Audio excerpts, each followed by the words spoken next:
Hello friend, मैं संदीप आप सभी का आपके अपने यूट्यूब चैनल ब्राइट बुद्धि में आप सभी का स्वागत करता हूं। तो आइए आज हम पढ़ेंगे अध्याय 7 जिसमें ब्रिटिश शासन एवं शिक्षा से संबंधित आज हमारा लेसन होगा, मतलब ब्रिटिश शासन एवं शिक्षा। इससे पहले हम अध्याय 6 तक कंप्लीट कर चुके हैं। अगर आप नहीं देखे हैं तो प्लेलिस्ट में जा कर के शेष वीडियो देख सकते हैं। वीडियो अच्छा लगे तो लाइक कमेंट शेयर जरूर कीजिए अपने हित मित्र दोस्तों के साथ, और जो पहली बार देख रहे हो चैनल को सब्सक्राइब करके बेल घंटी जरूर बजाएं। यह है बीपीएससी के लिए बहुत ही इम्पोर्टेंस होने वाला है, क्योंकि ये SCERT बिहार बोर्ड की इतिहास की बुक की हम एनालिसिस करा रहे हैं, जिसका नाम है अतीत से वर्तमान भाग 3 से 6 तक कंप्लीट करा चुका हूँ। अगर ना देखें हो तो देख सकते हैं। यहाँ पे बहुत ही इम्पोर्टेंट चीज़ें होने वाली है, क्योंकि अक्सर यहीं से एग्ज़ाम में हूबहू पूछ लिया जाता है, और इसे हम बहुत ही आसानी शब्दों में यहाँ से कंप्लीट करेंगे सारी चीज़ों को।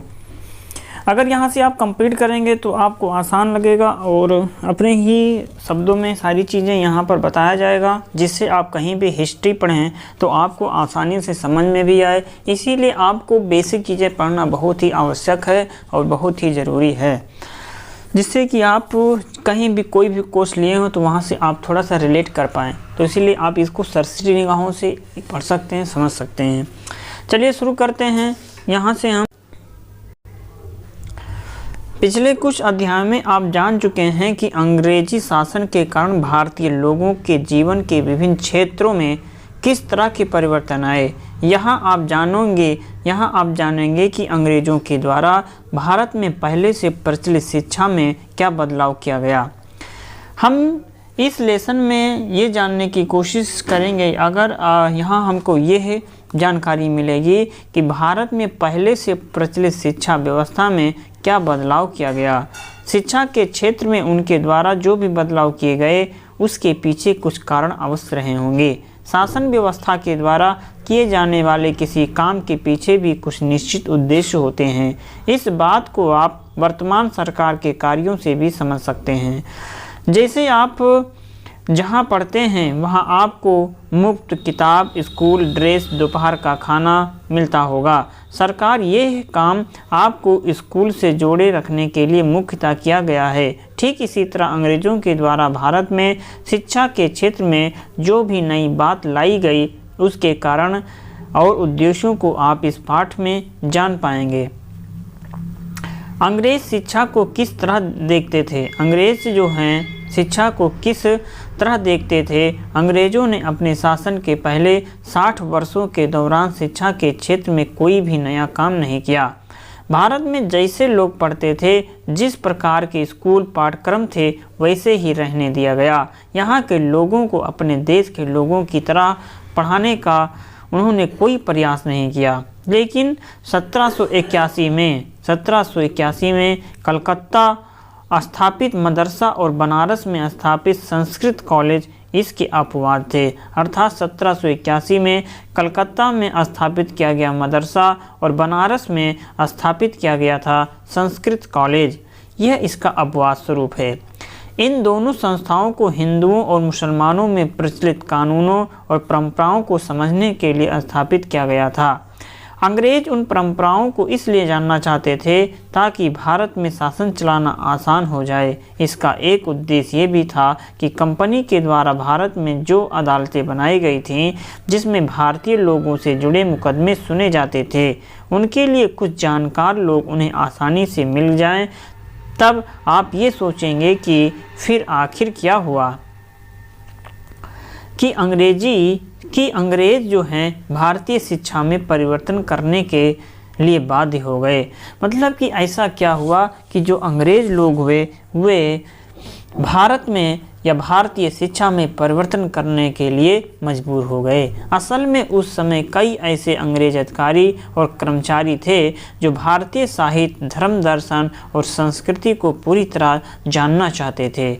मदरसा सीखने के स्थान को अरबी भाषा में मदरसा कहा जाता है। मदरसा का मतलब होता है सीखने के स्थान को अरबी भाषा में मदरसा कहा जाता है। यह स्कूल कॉलेज के समान संस्था हो सकती है जहां बच्चे पढ़ते हैं। अर्थात संस्कृति को पूरा जानना इसके पीछे उनकी इस क्षेत्र में रुचि महत्वपूर्ण थी, ना कि शासन का उद्देश्य।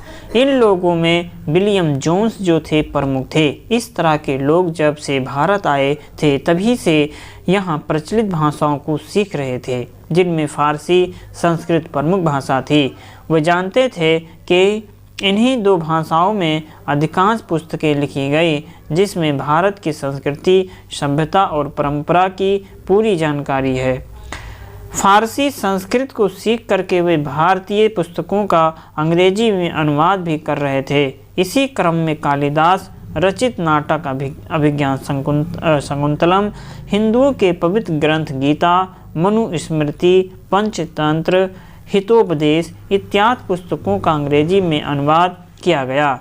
जॉन साहब ने अपने इस काम को व्यवस्थित करने के लिए कलकत्ता में 1784 में एशियाटिक सोसाइटी ऑफ बंगाल नामक संस्था को भी स्थापित किया। अर्थात 1784 ईस्वी में एशियाटिक सोसाइटी या बंगाल नामक संस्था को स्थापित किया गया।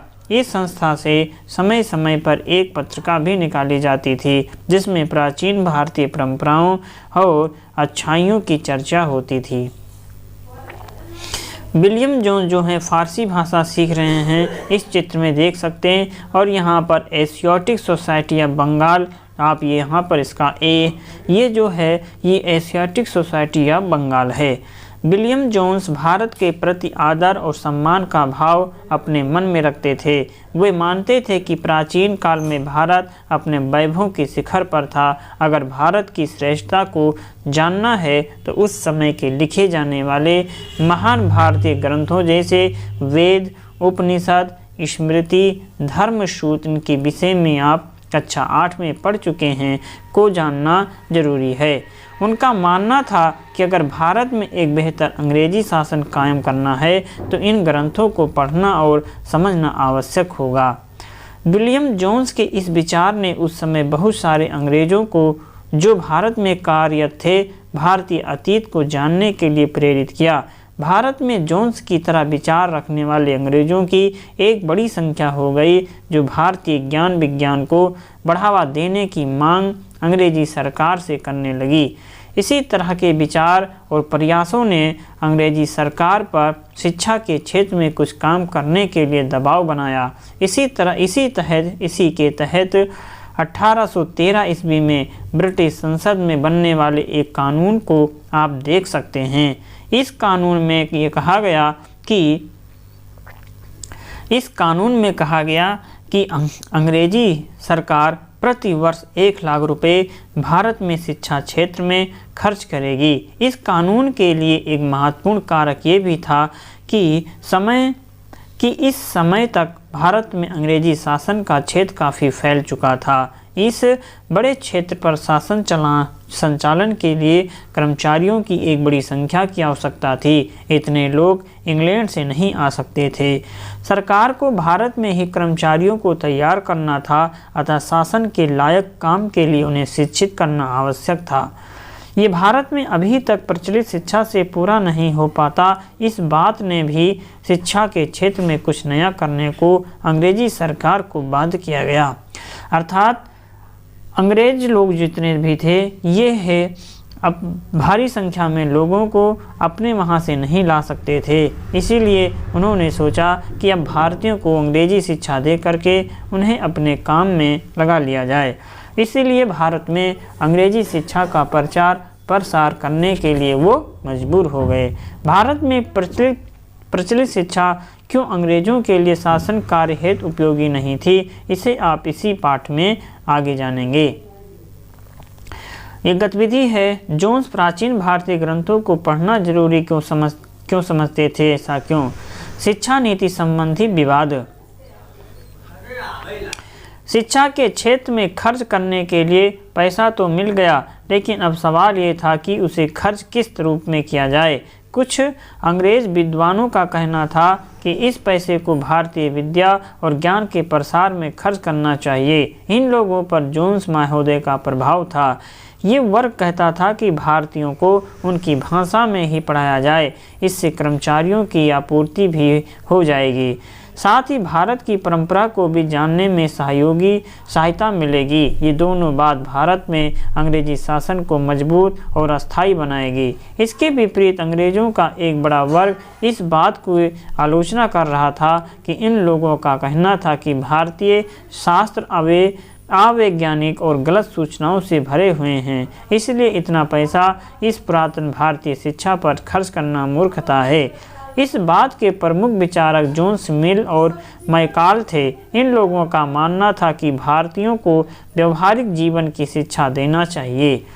उन्हें ये बताना आवश्यक है कि इंग्लैंड एवं अन्य यूरोपीय देश किस प्रकार वैज्ञानिक एवं तकनीकी सफलता हासिल कर सके। इस विवाद में एक खास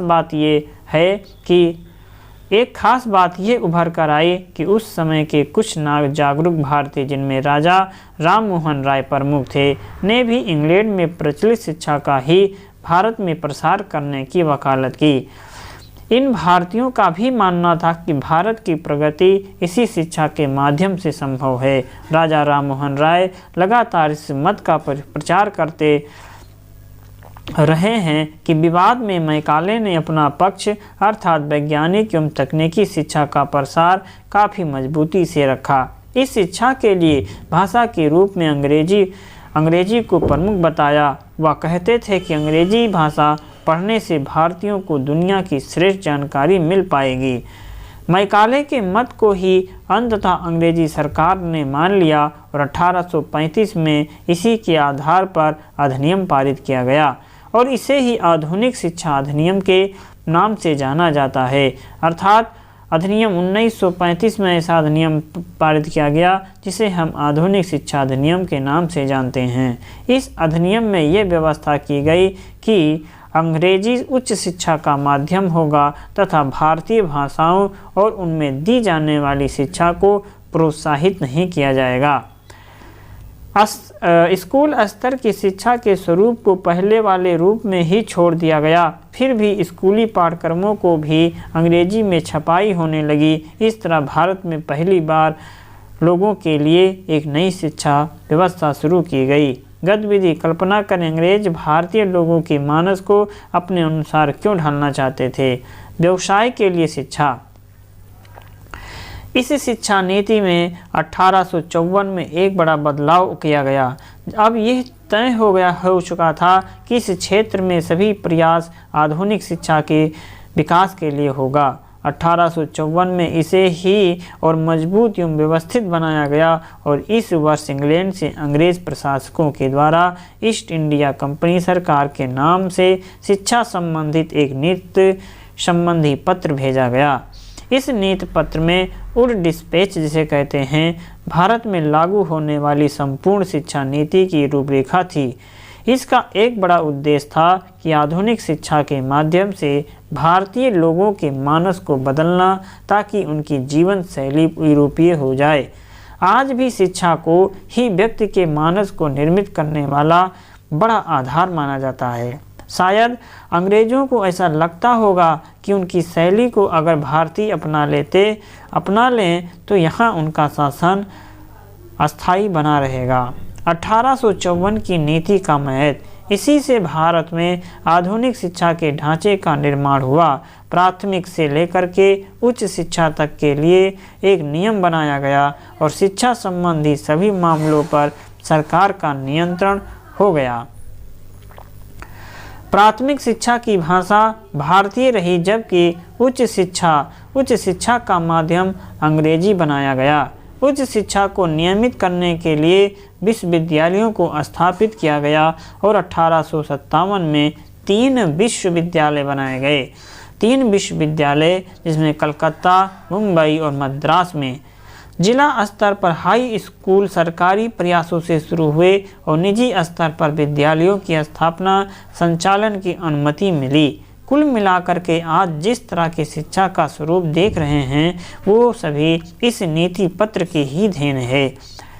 जिस प्रकार के पाठ्यक्रम एवं पढ़ाई का तौर तरीका आज आप देख रहे हैं वह 1854 के बाद से ही अस्तित्व में आया है। स्थानीय पाठशालाओं का क्या हुआ? क्या आपको कुछ अंदाज़ा है कि अंग्रेज़ों से पहले यहाँ बच्चों को किस तरह पढ़ाया जाता था? क्या आपने कभी सोचा है कि उस समय बच्चे स्कूल भी जाते थे या नहीं? और अगर स्कूल थे तो ब्रिटिश शासन के तहत उनका क्या हुआ? विलियम एडम की रिपोर्ट।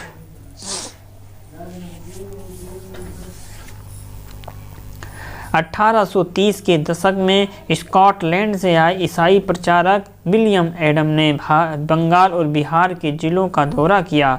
कंपनी ने उन्हें देसी स्कूलों में शिक्षा की प्रगति पर रिपोर्ट तैयार करने का जिम्मा सौंपा था। एडम की रिपोर्ट दिलचस्प थी। एडम ने पाया कि बंगाल और बिहार में 1 लाख से ज़्यादा पाठशालाएं थीं और ये छोटे छोटे केंद्र थे जिनमें आमतौर पर 20 से ज़्यादा विद्यार्थी नहीं होते थे।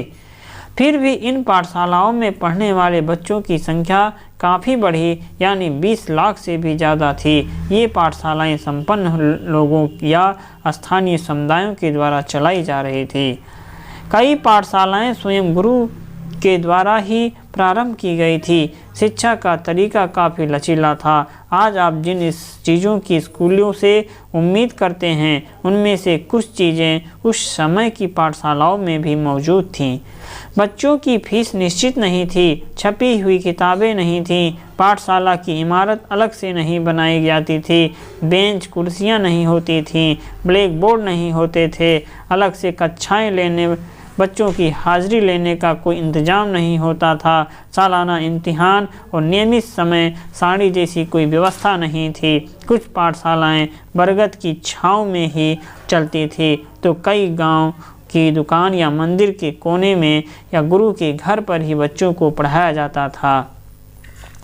बच्चों की फीस उनके माँ बाप की आमदनी से तय होती थी। अमीरों को ज़्यादा और गरीबों को कम फीस देनी पड़ती थी। शिक्षा मौखिक होती थी और क्या पढ़ाना है ये बात विद्यार्थियों की ज़रूरतों को देखते हुए गुरु ही तय करते थे। विद्यार्थियों को अलग कक्षाओं में नहीं बिठाया जाता था, सभी एक जगह एक साथ बैठते थे। अलग अलग स्तर के विद्यार्थियों के साथ गुरु अलग से बात कर लेते थे।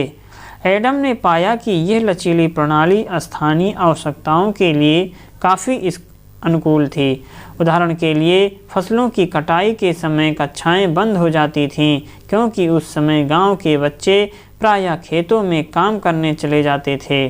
कटाई और अनाज तैयार हो जाने के बाद पाठशाला दोबारा शुरू हो जाती। इसका परिणाम ये था कि साधारण काश्तकारों के बच्चे भी पढ़ाई कर सकते थे। दिनचर्या एवं नए नियम। 19वीं सदी के मध्य तक कंपनी का ध्यान मुख्य रूप से उच्च शिक्षा पर था, इसीलिए कंपनी ने स्थानीय पाठशालाओं के कामकाज में काफ़ी ज़्यादा दखल नहीं दिया। 1854 के बाद कंपनी ने देसी शिक्षा में व्यवस्था में सुधार लाने का प्रयास लिया। कंपनी का मानना था कि इसके लिए मौजूद व्यवस्था के भीतर ही बदलाव किए जा सकते हैं। कंपनी एक दिलचस्प नए नियमों और नियमित निरीक्षणों के लिए पाठशालाओं को और व्यवस्थित करना चाहती थी। इसके लिए क्या किया जा सकता? कंपनी ने क्या कदम उठाए? सबसे पहले तो कंपनी ने बहुत सारे पंडितों को सरकारी नौकरी पर रख लिया। इनमें से प्रत्येक पंडितों को 4-5 स्कूलों को देखरेख का जिम्मा सौंपा जाता। पंडितों का काम पाठशालाओं का दौरा करना और वहां अध्यापन की स्थितियों में सुधार लाना था। प्रत्येक गुरु का निर्देश दिया गया कि वे समय समय पर अपने स्कूल के बारे में रिपोर्ट भेजें और कक्षाओं को नियमित समय सारणी के अनुसार पढ़ाएं। अब अध्ययन पाठ्य पुस्तकों पर आधारित होगा और विद्यार्थियों की प्रगति को मापने के लिए वार्षिक परीक्षा की रूपरेखा तैयार की जाने लगी। विद्यार्थियों से कहा गया कि वे नियमित रूप से शुल्क दें, नियमित रूप से कक्षा में आएं, तय सीट पर बैठें, अनुशासन का पालन करें। नए नियम पर चलने वाली पाठशालाओं को सरकारी अनुदान मिलने लगे, जो पाठशालाएं नई व्यवस्था के भीतर काम करने को तैयार नहीं थी।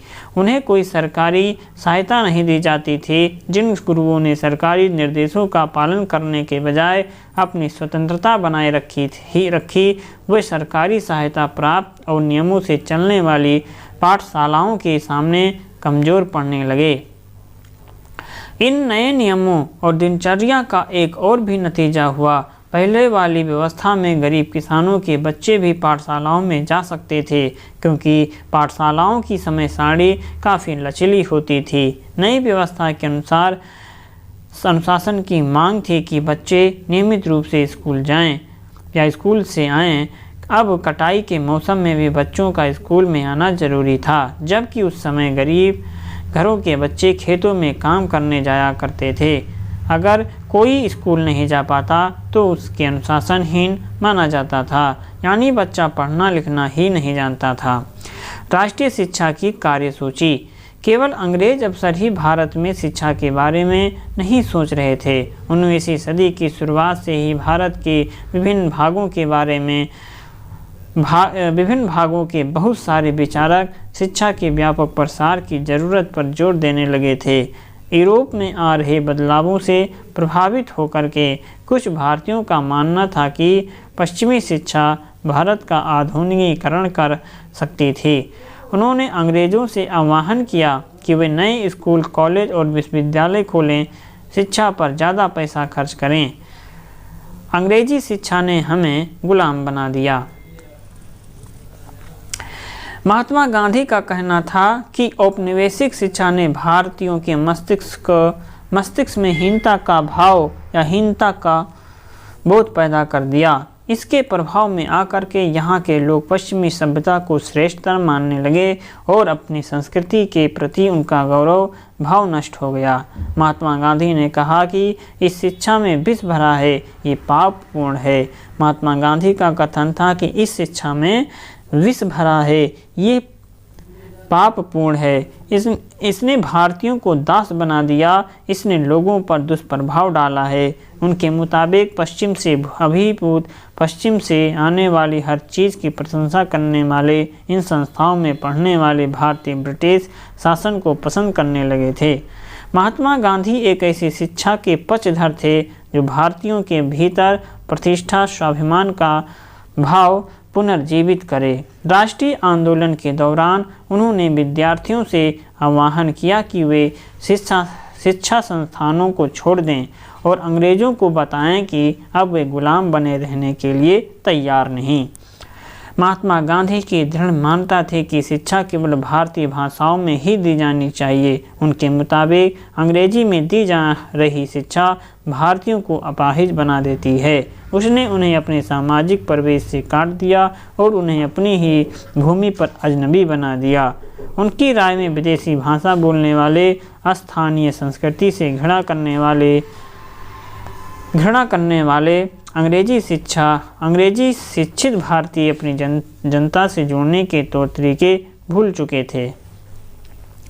महात्मा गांधी का कहना था कि पश्चिमी शिक्षा मौखिक ज्ञान के बजाय केवल पढ़ने पर लिखने पर आकेंद्रित है। उसमें पाठ पुस्तकों पर तो जोर दिया जाता था, लेकिन जीवन के अनुभवों और व्यवहारिक ज्ञान की उपेक्षा की जाती थी। गांधी का तर्क था कि शिक्षा से व्यक्ति का मस्तिष्क और आत्म विकास होना चाहिए। उनकी राय में केवल साक्षात्कार यानी पढ़ने और लिखने की क्षमता पा लेना ही शिक्षा नहीं होती। इसके लिए तो लोगों को हाथ से काम करना पड़ता है, हुनर सीखने पड़ते हैं, ये जानना पड़ता है कि विभिन्न चीज़ें किस तरह काम करती हैं। इससे उनका मस्तिष्क को समझने की क्षमता दोनों विकसित होंगे। जैसे जैसे राष्ट्र भावना का प्रसार हुआ, कई दूसरे विचारक भी एक ऐसी राष्ट्र शिक्षा प्रणाली के बारे में सोचने लगे जो अंग्रेज़ों के द्वारा स्थापित की गई व्यवस्था से भिन्न है। साक्षरता ही शिक्षा नहीं है, मतलब कि साक्षर ही शिक्षा नहीं है।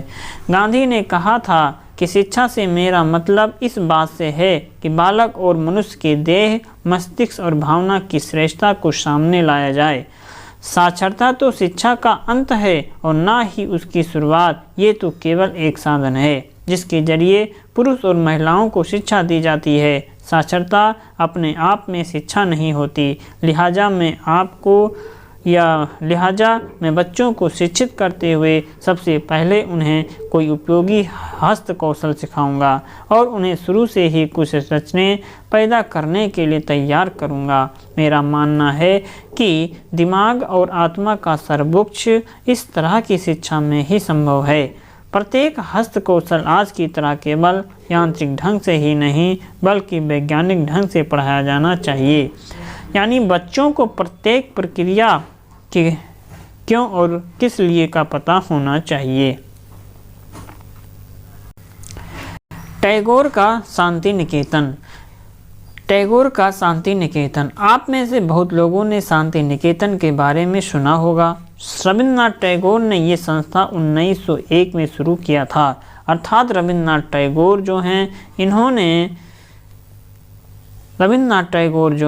इन्होंने शांति निकेतन नामक संस्था 1901 में शुरू किया। टैगोर जब बच्चे थे तो स्कूल जाने से बहुत चिढ़ते थे।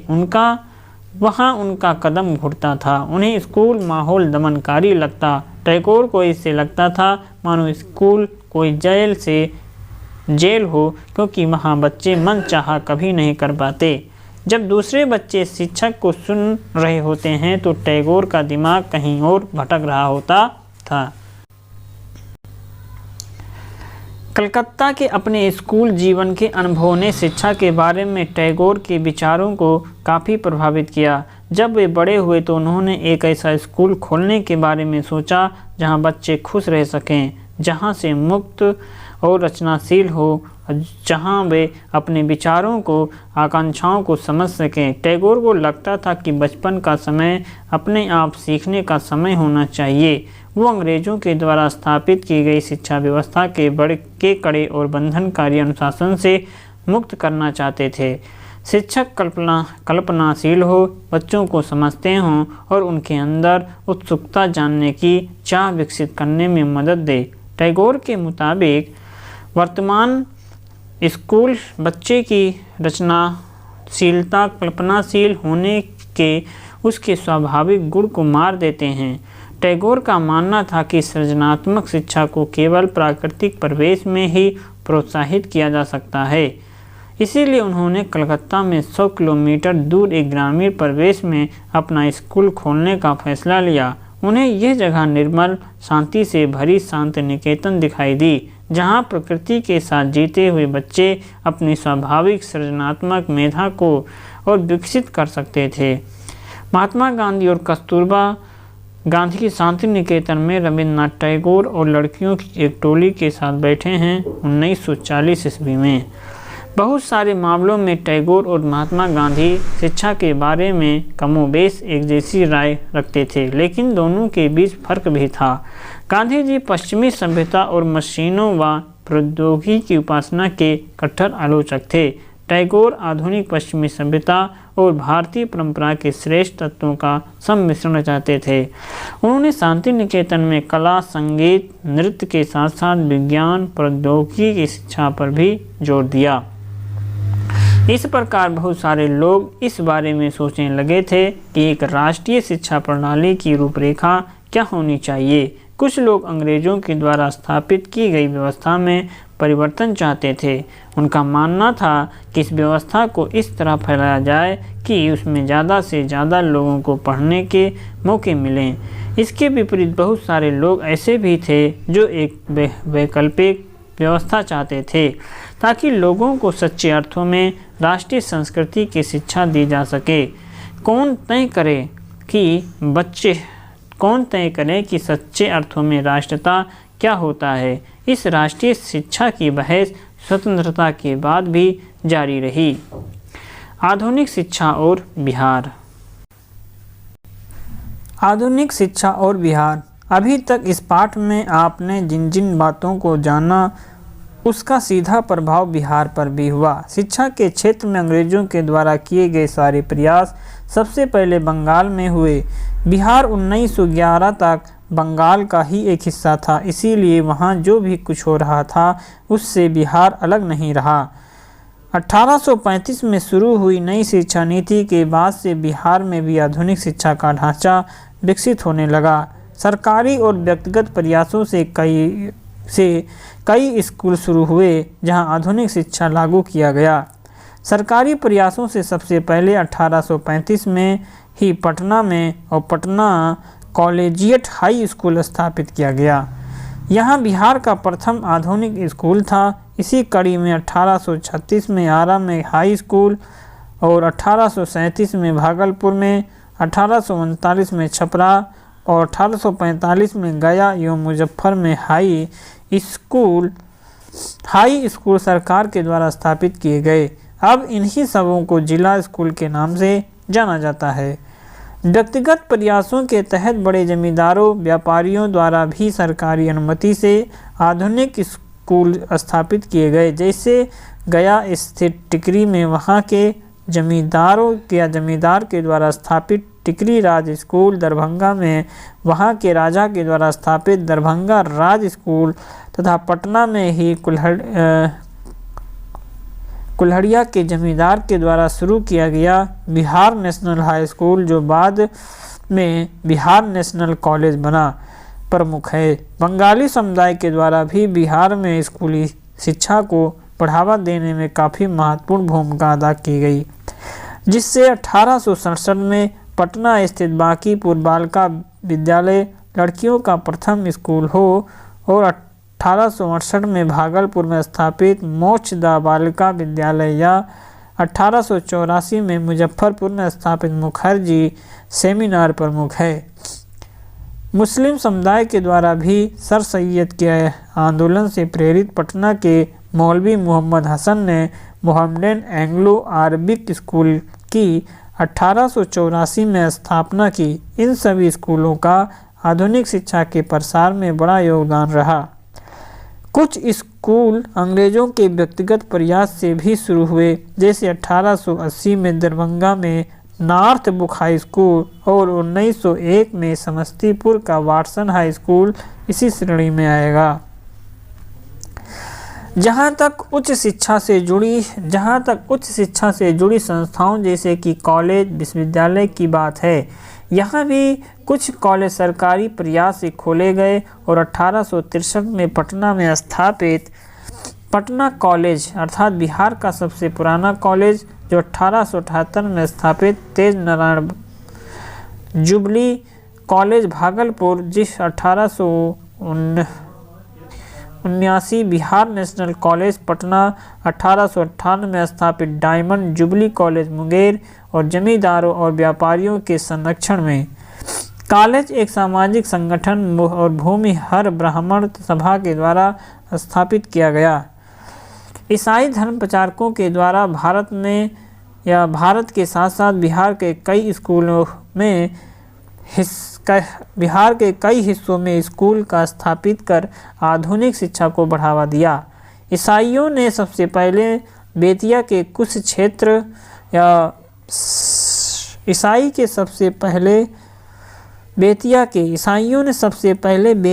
क्षेत्र में अपना कार्य प्रारंभ किया। उसके बाद पटना, दानापुर अन्य क्षेत्रों में पहुँचे। उनके द्वारा स्थापित पटना संत जोसेफ कॉन्वेंट स्कूल 1853 एवं संत माइकल स्कूल 1854 आज भी बिहार के गिने चुने अच्छे स्कूलों में आते हैं। इन स्कूलों का आधुनिक शिक्षा के प्रसार में काफ़ी बड़ा योगदान है। लंगट सिंह कॉलेज बिहार के 5वें एवं उत्तर बिहार के प्रथम कॉलेज के रूप में 1899 स्थापित। इस कॉलेज का बिहार में आधुनिक शिक्षा के प्रसार में काफ़ी बड़ा योगदान है। कॉलेज की स्थापना इसी वर्ष में मुजफ्फरपुर शहर में आयोजित भूमि हर ब्राह्मण सम्मेलन से पारित प्रस्तावों के बाद हुआ। कॉलेज की स्थापना से लेकर के इसके विकास तक में लंगट सिंह की भूमिका सबसे महत्वपूर्ण रही।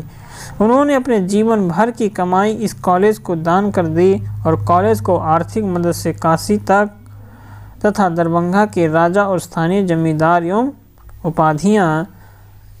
का योगदान भी महत्वपूर्ण था। स्थापना वर्ष में इंटर तक की मान्यता थी। 1900 ईस्वी में बीए का मान्यता मिली। आरंभ में 5 विषय गणित, संस्कृत, अंग्रेजी, अरबी और फारसी की पढ़ाई शुरू हुई।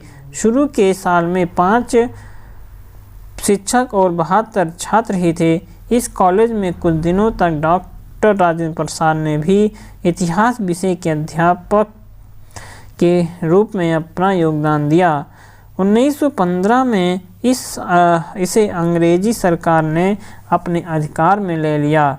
1950 में लंगट सिंह के द्वारा कॉलेज को दिए गए योगदान के कारण इसका नाम इन्हीं के नाम पर कर दिया गया।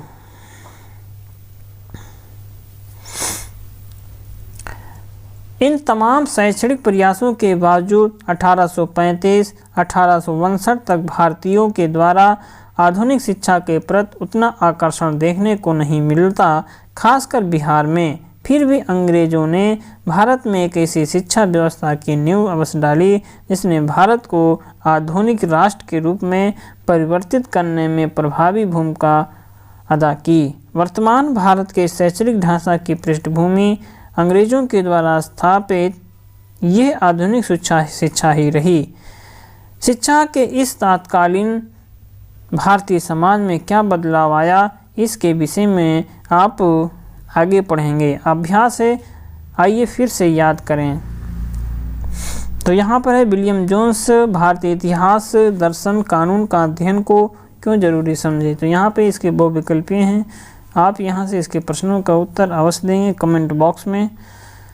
तो वीडियो अच्छा लगे तो लाइक, कमेंट, शेयर जरूर कीजिए। तो इसी के साथ अध्याय भी समाप्त होता है। तो अध्याय आज हम 7 पढ़ रहे थे, अगले नेक्स्ट क्लास में हम अध्याय 8 पढ़ेंगे। वीडियो अच्छा लगे तो लाइक, कमेंट, शेयर जरूर कीजिए अपने हित में दोस्तों के साथ। जो पहली बार देख रहे हैं चैनल को सब्सक्राइब करके बेल घंटी जरूर बजाएं। तब तक पढ़ते रहें, मस्त रहें। नमस्कार।